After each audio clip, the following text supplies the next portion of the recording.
EAP CET notification అయితే పడింది. So చాలామంది స్టూడెంట్స్కి వచ్చేసరికి చాలా డౌట్స్ ఉన్నాయి. ఏంటంటే ముఖ్యంగా ఇంటరు కంప్లీట్ అయిన వాళ్ళు మాత్రమే అప్లై చేయాలా, లేకపోతే ఎవరైనా అప్లై చేయొచ్చా? ఒకవేళ రిజల్ట్స్ వచ్చిన తర్వాత ఫెయిల్ అయితే దీని పరిస్థితి ఏంటి, ఈ ఈఏపీ సెట్ రిజల్ట్స్?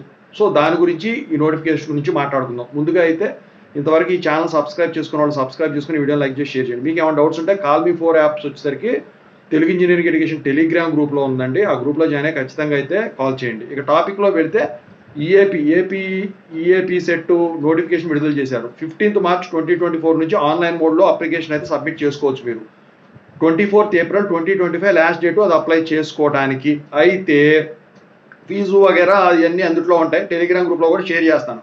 అయితే ఇక్కడ ఏంటంటే మీరు గమనించాల్సింది, ఒకవేళ ఫెయిల్ అయ్యి ఉండి మీకు ఫస్ట్ ఇయర్లో సబ్జెక్ట్ బ్యాక్లాగ్స్ ఉన్నట్టయితే అప్లై చేసుకోవచ్చు అంటే ఖచ్చితంగా అయితే అప్లై చేసుకోవచ్చు. మరి రిజల్ట్స్ వచ్చిన తర్వాత ఫెయిల్ అయితే మరి ఇది రిజల్ట్ ఓపెన్ అవుతుంది. రిజల్ట్ అయితే ఓపెన్ కాదండి. సబ్జెక్ట్స్ మీరు first year second year clear చేసుకుంటేనే ఈఏపీ సెట్ రిజల్ట్ రిలీజ్ అయిన తర్వాత మీ హాల్ టికెట్ నెంబర్ కొడితే అప్పుడు రిజల్ట్ కనిపిస్తుంది, లేకపోతే కనిపించదు.